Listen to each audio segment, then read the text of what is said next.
개인이 겪은 신앙을 그 경험을 나누는 것을 간증이라고 부릅니다. 어려운 시기에 또 질병에서 고난 중에 하나님이 도우셨다는 간증도 있고 또 불신자가 예수를 믿어 변화된 간증도 있습니다. 간증은 우리에게 다양한 영적인 유익을 가져다 줍니다. 간증을 들으면서 듣는 사람들은 믿음을 격려받고 또 도전도 받게 됩니다. 또 간증을 통해서 효과적으로 복음을 전할 수도 있습니다. 또 간증은 교회 공동체를 더욱 견고하게 단단하게 만들어 줍니다. 하지만 간증을 할 때 주의할 점도 있습니다. 이 간증의 초점이 하나님의 은혜에 있어야 합니다.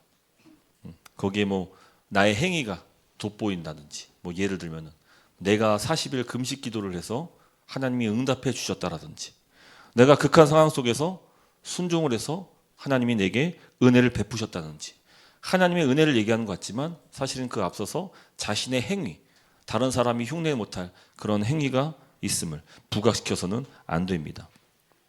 또 간증은 성경적이면서도 신학적이어야 됩니다. 그래서 검증되지 않은 내용을 함부로 전해서는 안 됩니다. 또 이 과장하거나 조작해서도 안 됩니다. 그래서 간증은 교회에서 만약에 사람들 앞에서 하게 된다면은 반드시 교육자에게 그 지도를 받으면서 간증문을 작성을 해야 합니다. 반면 이 간증자가 순수한 마음을 갖고 하나님의 은혜를 성도들에게 나누었다 하더라도요, 듣는 사람들이 왜곡하는 경우도 있습니다. 하나님의 은혜를 주목해야 되는데 거기서 자꾸만 기적이나 치유 여기에 초점을 맞추게 되는 겁니다. 아니면 앞서 얘기했던 것처럼 40일 금식기도 저것 때문에 응답받았구나. 극한 상황에서 하나님 앞에 순종하고 기도했더니 저기에서 저 사람이 고난을 이길 수가 있었구나. 이렇게 이제 순종의 행위들, 인간의 행위를 자꾸만 주목해서는 안 됩니다. 우리가 지난주 말씀을 살폈지만 성전 미문 앞에서의 병자가 치유받았습니다. 그렇죠? 그리고 그 사람이 성전 안으로 달려 들어와서 사람들 앞에서 간증을 했습니다. 모든 사람들이 다 그 사람을 보았습니다. 자신이 고침받은 사실을 전하면서 하나님을 찬송했습니다. 예배했습니다. 그 은혜를 나누었습니다. 자, 이 사건이 발생하자 어떻습니까? 웅성웅성 사람들이 모이기 시작했어요. 그리고 이 병자를 고쳐준 자가 누군지를 찾은 거예요. 그리고 베드로와 요한이었다는 것을 알게 됩니다. 그리고 사람들이 베드로와 요한에게로 몰려 들어가고 있습니다. 사람들은 기적을 보기 위해서 모여들었습니다. 베드로와 요한이 또 어떤 기적을 보여줄 건지 사람들은 기대했습니다. 이 간증의 문제점이 그대로 연출되고 있는 겁니다. 사람들은 기적에만 초점이 맞춰졌지 그 사람의 능력과 권능에만 주목했지 베드로와 요한이 나사렛 예수의 이름으로 그 병자를 고쳤다는 것은 다 모르고 있는 상태입니다. 관심이 없는 것이죠. 요한복음 5장을 보더라도 이 비슷한 장면이 있는데 베데스다 연못이라는 곳이 있습니다. 그 연못 주변에는 병자들이 정말 가득했습니다. 누가 그 연못에 몸을 담궜다가 고침받았다는 그 간증을 들었기 때문입니다. 자신들도 그 주인공이 되고 싶어가지고 마치 그곳에 천사가 잠깐 몸을 담궜을 때 그때 내가 뛰어들면은 치료받을 수 있다라는 그런 막연한 믿음을 갖고 그 연못 주변에 모여 있었습니다. 그래서 온통 병자들의 시선에는 연못만 보였던 거예요. 근데 마침 그곳에 누가 지나가십니까? 예수님이 지나갔어요. 아무도 예수님을 주목한 사람이 없었습니다. 그 연못을 예수님이 지나갔지만 그 누구도 예수님의 말씀을 듣고자 하지 않았던 것이죠. 여러분들은 오늘 예수님을 따르고 있으십니까? 아니면 기적을 쫓아 살고 있으십니까? 성경은 예수님이 행하신 기적을 표적이라고도 부릅니다. 표적. 이제 헬라어로 세메ion이라고 하는데 이 표적은 길을 안내하는 표지판과 같습니다. 잘 보세요. 고속도로는 이 표지판은 이 고속도로의 표지판이 있잖아요. 그 고속도로의 표지판은 목적지가 아닙니다. 그렇죠? 그 목적지를 가르쳐주고 안내할 뿐이죠. 우리는 그 목적지, 표지판을 보고 목적지로 향해야 되는 것이. 근데 기적이 딱 그런 거예요. 기적은 예수님을 보여주는 방향 지시 표시 등은 그 역할은 하고 있지만 그것이 결코 목적이 아니라는 거예요. 기적은 우리의 목적이 아니에요. 기적은 우리로 예수님께로 인도할 수 있는 수단인 것이죠. 그래서 우리는 기적이 가르치고 있는 예수님께 주목해야 합니다. 표적이 가리키는 예수님을 주와 그리스도로 믿어야 합니다. 베드로는 기적을 기대하면서 자신을 주목했던 사람들에게 외칩니다. 사도행전 3장 12절 말씀. 이스라엘 사람들아, 이 일을 왜 놀랍게 여기느냐? 우리 개인의 권능과 경건으로 이 사람을 걷게 한 것처럼 왜 우리를 주목하느냐? 오늘 우리는 유일하신 우리 주 예수 그리스도만 주목해야 되는 줄 믿습니다. 할렐루야. 오늘 설교를 통해서 우리가 믿고 소망하는 예수님에 대해서 더욱 분명히 알고 또 깨닫고 믿게 되시기를 간절히 소망합니다. 자, 먼저 이 성전 미문의 병자 치유를 본 사람들의 반응을 한번 살펴볼 텐데, 사도행전 3장 10절 말씀 보면은 거기에 사람들이 이 병자를 고친 그 사건을 보고 놀라고 또 놀랐다라고 얘기합니다. 혹시 쉽지 있나요? 놀랍게 여기며 놀라니라. 이 놀랍다라는 단어가 2번 반복됩니다. 우리가 성경 연구를 해봐서 알지만 반복되는 것은 뭘 얘기하는 겁니까? 강조죠, 강조. 근데 이 원문 성경을 찾아보면 이 놀랍다라는 단어가 사실은 각각 다른 단어입니다. 하나는 엑스타시스고 또 하나는 땀보스라는 단어입니다. 먼저 이 엑스타시라는 단어는 엑스타시스, 이 단어는 영어 엑스타시, 이 이제 유래한 단어이기도 합니다. 그 엑스타시스에서 이 엑스타시가 왔습니다. 이 정신이 나간 상태, 황홀경, 무아지경 이런 것을 뜻합니다. 그래서 뭐 사람이 쾌락적으로 감각적으로 느끼고자 하는 그런 엑스타시 이런 거 있잖아요. 이런 것들. 미문의 거린이 일어난 기적은 정신이 혼미할 정도로 놀라운 사건이었습니다. 자, 근데 제가 주목한 단어는 이 놀랍다로 번역된 또 다른 말, 그 땀보스입니다. 땀보스. 이 단어를 주목한 이유는 이 단어가 신약 성경에 딱 3차례 등장합니다. 그 중에 한 차례가 오늘 본문에 나옵니다. 그리고 나머지 2차례는 모두 예수님의 기적을 본 사람들의 반응을 기록할 때 나온 단어입니다. 모두 예수님이 행한 기적을 본 사람들의 반응을 나타냅니다. 먼저 누가복음 4장 36절 말씀인데,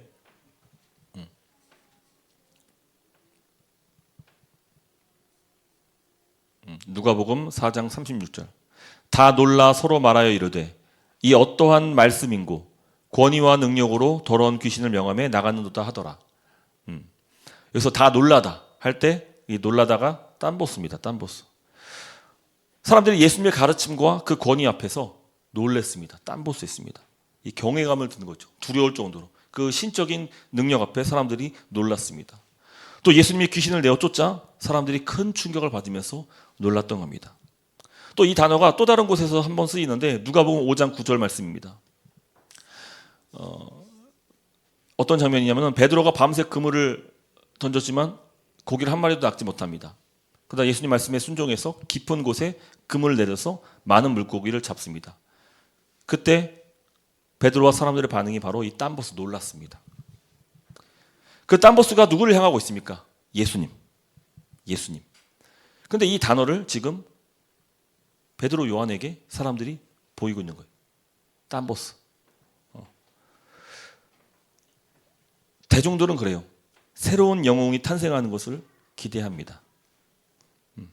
자신의 힘든 상황이나 문제들을 해결해 줄 수 있는 강한 존재가 나타나기를 원합니다. 특히 사회가 불안하면 불안할수록 더 강력한 리더가 또 구원자가 나타나기를 기대합니다. 사람들이 처음 예수님이 나타났을 때 그때 구원자 메시아로 흥분하면서 땀보스 놀랐습니다. 예수님을 주목했습니다. 하지만 베드로 치유 앞에서도 마찬가지로 또 흥분하고 놀라며 주목하는 겁니다. 원래 베드로와 요한에게 가 있었던 그 관심은 누구의 것이었습니까? 예수님께 향했던 것이. 정확히 말하면 예수님이 행한 기적에 사람들이 주목했습니다. 예수님께서 오병이어 기적을 일으켰을 때 사람들을 배불리 먹이셨습니다. 그때 사람들이 예수님을 추종하였고 왕으로 삼으려고 했습니다. 그때 예수님께서 이렇게 말씀하십니다. 요한복음 6장 26절 말씀. 너희가 나를 찾는 까닭은 표적을 보았기 때문이 아니라 빵을 먹고 배가 불렀기 때문이다. 여기서 표적이라는 단어가 나오죠. 표적은 예수님이 누구신지를 가리키고 있지만 사람들이 봤던 것은 뭡니까? 기적. 빵을 먹고 배불리 했던 것.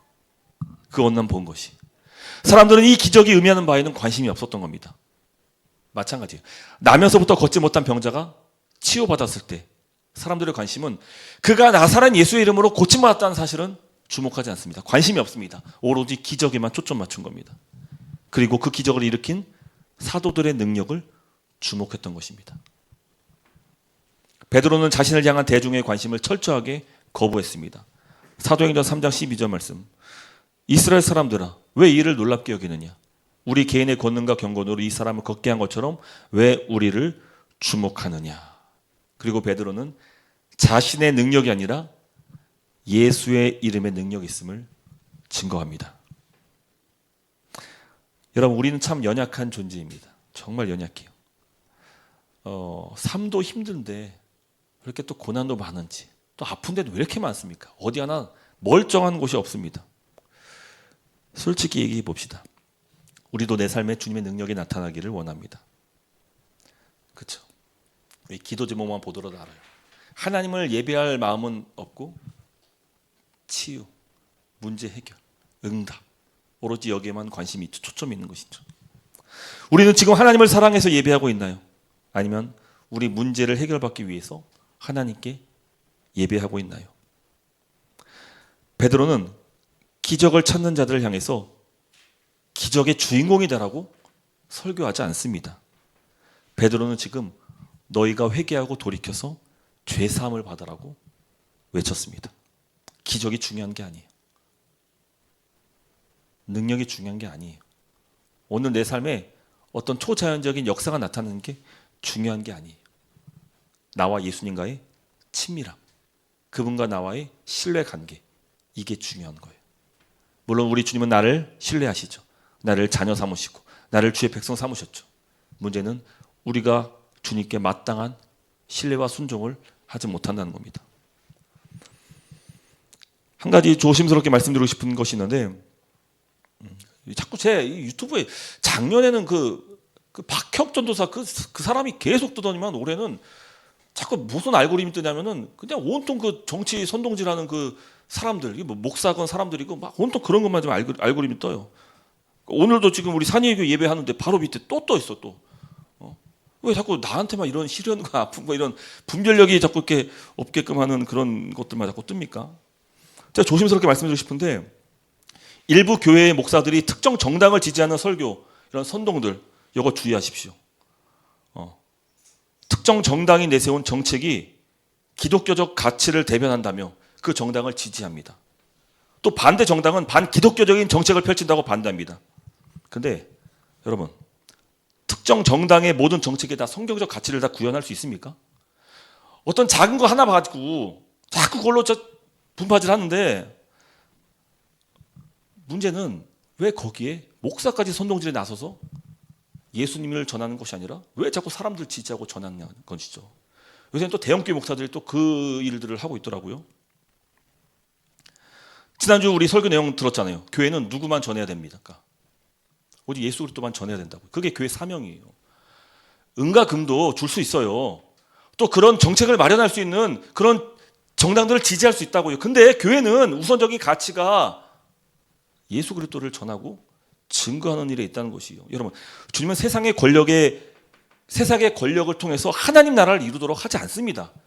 이용 가치는 있죠. 근데 어떤 정당 밀어준다고 그 사람들이 하나님 뜻을 이룰 수 있냐? 그렇지 않다는 거예요. 자꾸 목사들에게 어떤 정당 지지하라고 밝히라는데 그런 거 요구하지 마세요. 제가 지금 일부러 이 얘기를 하는 건, 저도 이번 주에 쇼츠 좀 올리려고 그래요. 욕할 사람 욕하라 그래. 근데 좀 그런 거 좀 선동질 하지 말았으면 좋겠어요. 교회는 정치의 도구로 이용돼서 안 됩니다. 각자 주님의 뜻이 있다면 그 분별하여서 각자 자기마다 자신의 소신껏 정치적인 소견을 밝히는 건 좋습니다. 근데 자꾸 그것을 교회를 날개 삼아서, 목사를 날개 삼아서 그런 짓을 하지 말라는 겁니다. 오늘날 사회가 혼란스럽고 여러 위기가 찾아오다 보니까 국민들은 이 위기를 건져줄 수 있는 그런 강력한 리더십과 지도자를 찾는 것 같아요. 물론 정치가로 살 수 있는 일이 있겠죠. 영역이 있을 거예요. 해결해 줄 수 있는 방안이 있을 겁니다. 근데 그게 그 사람들이 메시아는 아니에요. 우리가 지금 주목해야 될 사람은 그런 자들이 아니에요. 그 사람들이 우리의 모든 문제 해결해 줄 수 같습니까? 정권이 수십 번 바뀌어 보십시오. 과연 그들이 우리의 필요 만족을 다 채워줄 수 있는지. 그런 모든 위협과 그런 혼란한 가운데서 우리가 누구를 주목해야 되냐? 예수 그리스도 바라봐야 되는 거예요. 예수 그리스도. 베드로와 요한 주목하는 게 아니라 예수 그리스도 주목해야 된다는 거예요. 그걸 분별하지 못하면은 우리는 계속 세상의 것들만 쫓고 그리고 살아갈 수밖에 없는 것입니다. 베드로는 자신에게 향한 관심과 주목을 예수님께로 돌렸습니다. 우리에게 주목하지 말고 예수님께 주목하라. 우리의 믿음도 이 베드로의 외침을 기억해야 됩니다. 우리 사람 봐서는 안 돼요. 예수님 봐야 됩니다.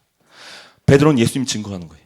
성경이 증언하고 특별히 모든 선지자가 증언하고 있는 한 사람, 그 유일한 사람 예수 그리스도를 전했습니다. 여러분, 당시 유대 사람들에게 예수님은 어떤 존재였습니까? 사람들은 예수님을 자신을 구원해 줄 영웅 혹은 구원자로 여겼습니다. 마가복음 8장을 보면은 예수님께서 제자들에게 물으십니다. 사람들이 나를 누구로 하느냐? 그때 제자들이 사람들의 그 여론의 반응을 보여줍니다. 8장 28절. 제자들이 대답하길 이르되 세례 요한이라 하고 더러는 엘리야, 더러는 여러 선지자 중에 하나라고 하더이다.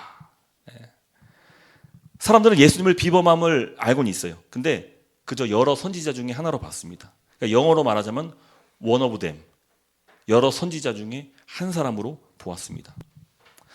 여러분, 대중들의 관심과 주목에 너무 신뢰를 두지 마십시오. 참 마음이 아프죠. 요새 자꾸만 잇따라서 목숨을 끊는 연예인들 보면은 정말 가슴이 아픕니다.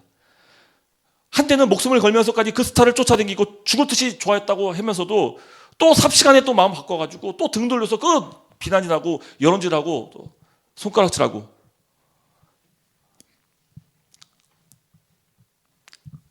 예수님께서 나귀 새끼를 타고 예루살렘에 입성하셨을 때에 사람들이 모두가 다 환호했어요. 다윗의 자손이여 호사나 호사나, 종려나무 가지를 흔들면서 이스라엘 왕으로서 예수님을 그렇게 환대했습니다.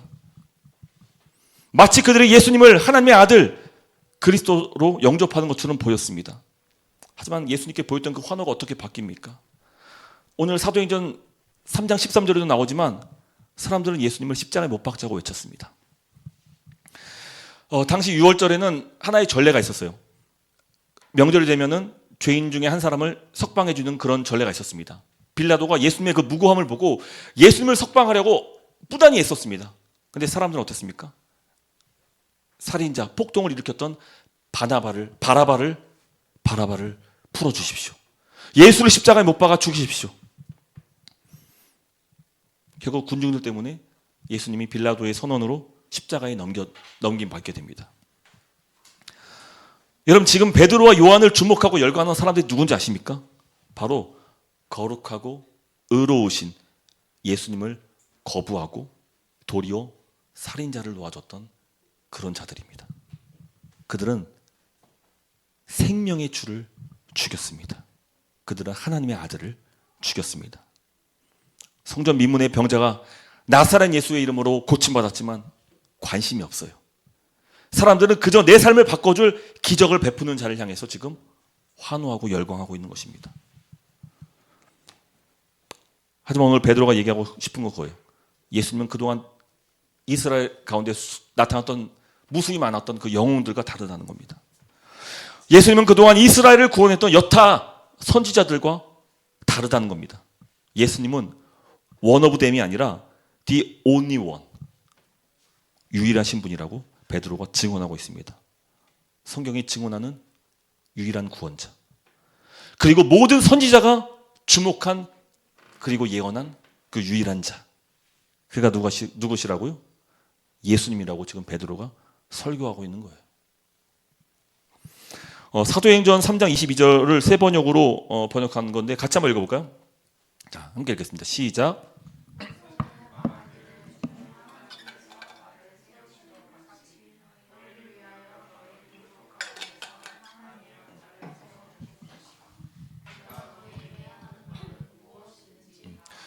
이 말씀은 이 신명기 18장 15절 말씀을 인용한 건데 지금 모세가 한 말이에요. 모세가 지금 장차 하나님께서 나 같은 그 너희 이스라엘 동족들 가운데서 나 같은 한 예언자를 세워주실 것이다. 너희는 그 사람의 말을 무엇이든지 다 들으라. 지금 그 얘기를 하거든요. 지금 수천 년 전, 1500년 전이에요. 지금 그 얘기를 하고 있는 거예요. 지금 모세가.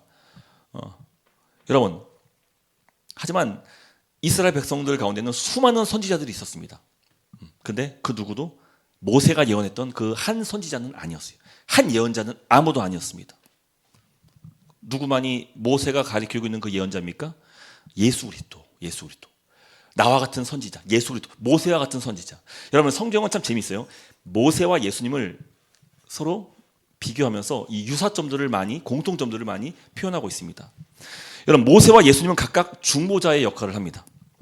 모세는 하나님과 이스라엘 백성 사이의 율법을 전하는 중보자였고, 예수님은 하나님과 모든 인류 사이에서 새 언약의 중보자가 되십니다. 또 모세와 예수님은 백성들을 속량하는 구원자입니다. 모세는 이스라엘을 애굽의 노예에서 해방시켜서 약속의 땅 가나안으로 인도했고, 예수님은 우리를 죄에서 해방하여서 하나님 나라로 옮기셨습니다. 또 모세와 예수님이 행한 기적들도 유사점이 있는데, 이 모세가 이 홍해를 가르고 하늘에서 만나를 내리고 물에서 생수를 내게 하는 것들, 예수님은 물 위를 걸으시죠. 오병이어를 통해서 떡을 사람들에게 나눠주시고 또 자신을 가리켜서 생수라고 말씀하십니다. 특히 주목할 기적은 모세가 그 뱀에게 물려가지고 죽어가는 사람들에게 하나님의 말씀 전하는데, 놋뱀을 만들어서 이 뱀을 쳐다본 사람은 다 살 것이다 라고 했을 때, 그때 죽어가는 백성들이 그 놋뱀을 보고 살아났습니다. 근데 예수님이 요한복음에서 말씀하세요. 예수님도 모세가 든 놋뱀처럼 자기도 들려지게 될 것이다. 그 예수 그리스도를 바라보는 모든 자들은 다 어떻습니까? 영생을 얻고 구원을 받게 될 것을 말씀하세요. 이 모세와 예수님의 그 유사점들이 성경에 있습니다. 왜 이런 얘기를 합니까? 예수님 누구라는 거예요? 모세가 예언한 나와 같은 한 선지자, 그가 예수 그리스도. 하지만 결정적인 차이점이 있죠. 어떤 차이가 있습니까? 모세는 사람이었어요. 모세는 그림자예요. 모형이에요. 모형. 반면 예수님이 누구십니까? 그분은 실체예요. 하나님 아들이시죠. 모세는 여러 선지자 중에, 여러 예언자 중에 한 명이었습니다. One of them. 하지만 예수님은 어떻습니까? The only one. 유일한 성경이 증언하는 참된 예언자. 우리는 다 그의 말들을 들어야 하는 것입니다. 그렇습니다. 예수님은 우리의 유일한 길이시며 진리가 되시고 생명 되십니다. 할렐루야. 그래서 모든 사람은 길과 진리 생명이신 예수 그리스도로 말미암아 아버지께 나아갈 수 있습니다. 또 베드로의 말하고 싶은 바가 이제 사도행전 3장 25절 말씀인데, 예수님은 아브라함의 씨로 오신 유일한 존재라는 겁니다. 같이 한번 읽어볼까요? 시작. 아브라함에게 이르시기를 땅 위의 모든 족속이 너의 씨로 말미암아 복을 받으리라. 자, 너의 씨, 아브라함의 씨죠. 이 아브라함의 씨가 누굴 얘기합니까? 이 갈라디아서 우리 같이 연구했잖아요. 사도 바울도 이걸 딱 인용하죠. 그렇죠. 그래서 이 씨가 단수라고 얘기합니다. 이 복수가 아니라 단수였다. 그리고 그 씨가 가리키는 자가 누구냐? 바울이 얘기하죠. 예수 그리스도라. 그래서 아브라함의 참된 유일한 백성은, 자손은 누구다? 예수 그리스도다. 예수 그리스도. 원래 아브라함의 참된 자손은 유일한 한 명 예수 그리스도뿐이었다. 그 얘기를 하는데 지금 베드로가 딱 그 얘기하고 있는 거예요. 예수님은 하나님이 보내신 유일한 the only one. the only one. 오직 모든 민족은 오직 예수 그리스도를 통하여서 복을 받게 되는 거예요. 이걸 지금 베드로가 설교하고 있는 것이. 나를 주목하지 마. 나는 여러 선지자 중에 한 명이야. 나는 수많은 기적을 일으켰던 사람들 중에 한 명이야. 하지만 나사렛 예수는 다르다. 그는 성경이 증언하고 모든 예언자가 가르치고 있고 하나님이 삼으신 유일한 독생자 그리스도 예수, 그분이 우리의 주가 되신다. 지금 베드로가 설교하고 있는 것입니다. 할렐루야. 베드로는 이처럼 the only one 예수님을 증언한 후에 구체적으로 사람들에게 회개할 것을 촉구합니다. 사도행전 3장 19절 말씀인데, 그러므로 너희가 회개하고 돌이켜 너희 죄 없이 함을 받으라. 이같이 하면 새롭게 되는 날이 주 앞으로부터 이를 것이요. 여러분, 사실 지금 베드로의 설교를 듣는 자들이 누굽니까? 모세와 같은 유일한 예언자면서 아브라함의 유일한 씨였던 메시아를 죽인 사람들이, 예수님 죽이고자 할 때 큰 소리로 외쳤던 자들입니다. 베드로가 그걸 찝어서 얘기합니다. 그들은 어제까지만 해도, 아니 방금 불과 전까지만 해도 하나님을 아들을 정면으로 부인하고 예수님을 십자가에 못 박아 죽였던 자들입니다. 근데 그들의 관심이 지금 베드로와 요한의 기적을 보고 그들에게 쏠리고 있는 겁니다. 저는 베드로와 요한이 진짜 참을 수 없는 그런 분노에 휩싸였을 거라 생각해요. 아니 자기들이 죽여놓고 그렇게 자신을 메시아라고 그렇게 열광할 때는 언제고 그렇게 예수님이 쫓아냈던 그 열정은 다 없어지고 그를 죽여놓고는 지금 와서 또 그 예수님께 보냈던 관심을 베드로와 요한에게 보내고 있는 거예요. 얼마나 가증스러울 거예요. 저 찢어 죽일 만도 못할 것들 막 마음속에 막 분노가 가득 찼을 거예요. 여러분 그랬던 그들은요 얼마든지 베드로와 요한도 십자가에 못 박을 수 있는 그런 자들입니다. 사도들이 자신들의 기대에 미치지 못한다면 그들은 얼마든지 사도들을 버릴 수 있어요. 그들은 반성도 없습니다. 회개도 없어요. 예수님께 돌아갈 생각도 없어요. 지금 여론이 그렇잖아요. 온통 두고 한 사람 연예인을 향해서 지금 막 돌팔매질을 하고 있는데 그 전까지 그 여론 때문에 그 악성 그런 비난들 때문에 목숨을 끊은 사람들. 근데 회개할 반성의 마음 조금도 없어요. 또 다른 사람을 향해서 또 돌팔매질을 하고 있는 거예요 지금. 또 누군가 자기들에게 입맛에 맞는 사람들을 딱 골라놓고는 또 죽이고자 그렇게 달려드는 거예요. 뭐 스포츠 스타든 뭐 연예인이든 정치인이든 자기가 열광했을 때는 막 하다가도 금세 자신의 뜻과 반대되면은 죽일 듯이 막 달려드는 거예요. 자기가 자기 손으로 투표해놓고는 또 그 사람을 끌어내려고 그렇게 아둥바둥 하는 거예요. 이게 대중들이 이렇다니까요. 그런데 반성이 없어요. 회개가 없어요. 달라지지 않습니다. 바뀌지 않는다고요. 아무리 좋은 정치인이 있더라도요. 아무리 좋은 그런 유능한 리더자, 권력자가 있더라도요. 우리나라 국민들은 그 사람들을 소화할 수 있는 그런 능력이 없는 것 같아요. 예수님을 봤으면서도 그 예수님까지 버린 거죠. 하지만 놀랍게도 지금 베드로가 얘기하고 싶은 거예요. 하지만 놀랍게도 예수님이 너희 때문에 고난받고 십자가에 달려 죽임당하셨지만 그러나 이 모든 것은 다 하나님의 계획이었다는 거예요. 다 하나님께서 이미 예고하셨고 다 이미 구약 성경을 통해서 증언했던 말하는 거예요. 그가 하나님의 종이고 고난받는 종이고 이 땅에 와서 그가 무수히 많은 영혼들 위해서 자기 십자가를 지실 것을 이미 성경이 다 예언하고 증언했다라고 말씀하신 거죠. 그가 받은 고난과 죽음 역시도 다 하나님의 계획의 일부였다는 것입니다. 그러면서 그들에게 말하는 거예요. 너희가 즉각 회개하고 돌이키고 죄사함을 받으라. 죄사함을 받으라. 회개하라는 거예요. 지금이라도 그 했던 짓들, 그 분탕짓들 그만두고 회개하고 돌아올 것을 사도들은 지금 촉구하고 있는 겁니다. 설령 그 사람들이 예수님을 십자가에 못 박아 죽인 그런 사람이라 할지라도 새 시대잖아요. 이제 새 시대가 되었잖아요. 새 시대가 어떤 시대입니까? 누구라도 차별 없이 하나님의 구원을 받을 수 있는 시대라고요. 누구든지 회개하고 죄사함 받는다면 다 성령의 선물을 받을 수 있는 그런 시대, 새 시대가 도래했다고요. 설령 그가 예수님을 죽인 자라 할지라도 진정으로 회개하고 돌이켜서 주께로 돌아온다면 그들도 하나님 백성이 될 수 있는 은혜의 시대가 된 것이죠. 할렐루야. 그래서 여러분 새 시대는 남녀노소, 신분 고하를 막론하고 모두가 다 구원받을 수 있는 시대예요. 그래서 지난주에 살폈던 것이 거잖아요. 율법이 부정하다고 이 성전 출입을 금지했던 그 안진뱅이도 어떻습니까? 치유받고 구원받아서 성전 안으로 뛰어들어올 수 있는 거예요. 그리고 하나님을 예배할 수 있게 된 것이죠.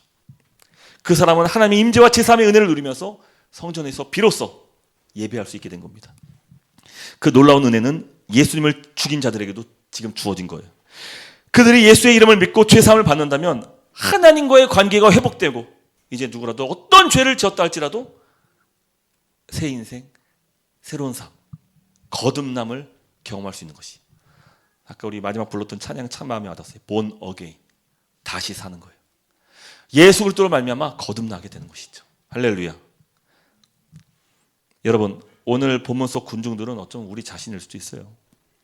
우리가 그래요. 하나님께 끊임없이 은혜를 구하면서도 결국은 하나님 뜻보다는 자신의 유익, 욕망 이게 더 중요하게 여기는 죄인들이 하나님이 어쨌든 이 땅 가운데 사람들이 하나님을 비난하고 예수님을 그렇게 손가락질하고 그렇게 교회에 대해서 돌팔매를 하더라도 그저 오늘 내 삶의 문제가 해결받고 내 아픔이 치유되고 기적이 나타나서 내 이 지옥 같은 삶이 다시 좀 변화되기를 바라는 것이 바로 우리들 모습이다고요. 결국은 하나님 뜻보다 내 유익과 만족을 찾는 그런 죄인들인 것이죠. 한 예화를 제가 봤는데 한 목사님이 성도들에게 작은 못 하나를 나눠줬다 합니다. 날카로운 못 하나를 나눠줬어요. 그리고는 이 못을 주머니에 넣고 다니십시오.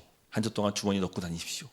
그리고 여러분들이 죄를 지을 때마다 이 못을 손으로 꽉 움켜쥐십시오. 아, 내가 지금 예수님을 다시 십자가에 못 박고 있구나.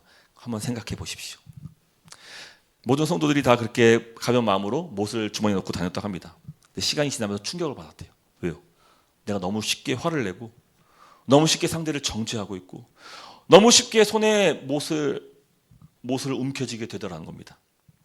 음란한 생각을 품을 때마다 못을 움켜쥐고 하나님보다 돈을 더 사랑할 때, 거짓말할 때, 이외에도 여러 주님께 불순종했을 때마다 그 못을 꾹 움켜쥐어야 됐는데 하루에도 수도 없이 자기가 예수님을 십자가에 못 박고 있다는 것을 깨닫게 됐다고 합니다.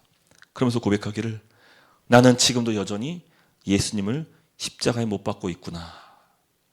나는 여전히 주 앞에 놓인 진노의 자녀구나. 라는 사실을 깨달으면서 깊이 회개했다고 합니다. 여러분, 과연 우리라고 다를까요? 우리가 지금 주님을 사랑한다고 예배하고는 있지만 여전히 죄를 짓고 여전히 신앙생활도 자기 중심적으로 할 때가 많이 있다는 겁니다. 하나님의 은혜를 구한다면서도 여전히 내가 복받고 치유받고 평안하고 복받고 잘 되기를 원하고 있는 것이죠. 뭐가 일이 잘 풀릴 때는 마음껏 뜨겁게 주님을 찬양하고 예배하다가도 금세 내 뜻대로 뭐가 일이 잘 안 되면은 금세 내 정욕과 자기 욕심들이 막 꿈틀대는 거예요. 그 감정에 의존해서 하나님을 예배하면 안 돼요. 설령 내 감정이 밑바닥을 치고 있더라도 그럼에도 주님을 예배할 수 있게 되는 저와 여러분 되시기를 주님을 축복합니다. 결국 우리는 예수님을 십자가에 못 박은 사람들과 다를 것이 없습니다. 기억하십시오. 그럼에도 누구든지 회개하고 돌이킨다면 우리 주님은 죄사함을 선물로 주십니다. 그리고 내 삶의 가장 놀라운 기적이 뭔지 아십니까? 나에게 주신 예수 그리스도의 가장 큰 선물, 그것이 뭔지 아십니까? 바로 나 같은 죄인도 구원하시고 은혜를 베푸셨다는 사실입니다. 그게 기적이에요. 그 십자가에 못 박아 죽인 그 사람들도 주의 사랑으로 품으시고 그들을 다 용서하셨다는 것이죠. 그들이 지은 모든 죄값을 다 대신 치렀다는 겁니다. 그게 가장 놀라운 기적이에요. 내 삶과 환경보다 주님을 향한 내 마음과 믿음이 바뀔 수 있기를 간절히 소망합니다. 또 우리의 관심과 시선을 너무 사람에게 두지 마십시오. 사람에게 두지 마십시오. 또 그 사람들의 주목을 받고 있다고 너무 거기에 현혹되지 마십시오. 언제든지 나를 벌릴 수 있는 사람이에요. 우리가 관심을 두고 주목해야 될 유일한 대상, the only one, 주님을 바라볼 수 있는 저와 여러분 되시기를 주님으로 축복합니다. 끝으로 여러분, 우리는 모든 민족을 복되게 하라는 사명을 받은 선교적 교회입니다. 그렇죠? 과연 우리는 예수님과 복을 전하는 축복의 통로로 살고 있는지, 아니면 나 때문에 오히려 예수님이 가려지고 있지는 않는지. 내 이웃과 친구, 가족들, 어쩌면 그 사람은 일평생 단 한 번 나 때문에 예수를 믿을 수 있는 기회가 있을 수도 있어요. 근데 반대로 나 때문에 영원히 예수를 잃어버릴 수 있는 그런 일도 있을 수 있습니다. 그래서 여러분, 선교적 교회의 책임은 무겁습니다. 더 겸손해야 돼요. 더 낮아져야 됩니다. 더 참아야 돼요. 인내해야 돼요. 더 용서해줘야 돼요. 그리고 사랑해야 돼요. 용납해야 되고 이해할 수 있어야 합니다. 왜냐하면 내 말과 내 행동, 내 삶을 통해서 예수님이 전해질 수도 있고 예수님이 가려질 수도 있기 때문이죠. 우리도 만일 작은 뭐 하나씩 주머니 넣고 다닌다면 어떨까요? 하루에 몇 번씩 이 손으로 움켜쥐어야 할까요? 그러나 기억하십시오. 우리가 손을 움켜쥐면서 그 고통을 느끼는 것, 그거는 이미 예수님이 다 치르셨어요. 이건 다 끝난 거예요. 이 모든 저주로부터 우리를 다 해방하셨단 말이에요. 주님을 못 박은 죄인들이 회개할 때 다 깨끗하게 그 죄값을 다 용서하십니다. 저와 여러분들도 용서하듯이 주님은 세상에 누구든지 다 용서하시고 누구든지 회개하고 예수님을 영접할 때 다 받아들일 준비가 되셨습니다. 부디 모든 사람을 받아주시고 복 주시는 유일한 메시아 예수 그리스도를 전할 수 있는 저와 여러분 되시기를 주님의 이름으로 축복합니다.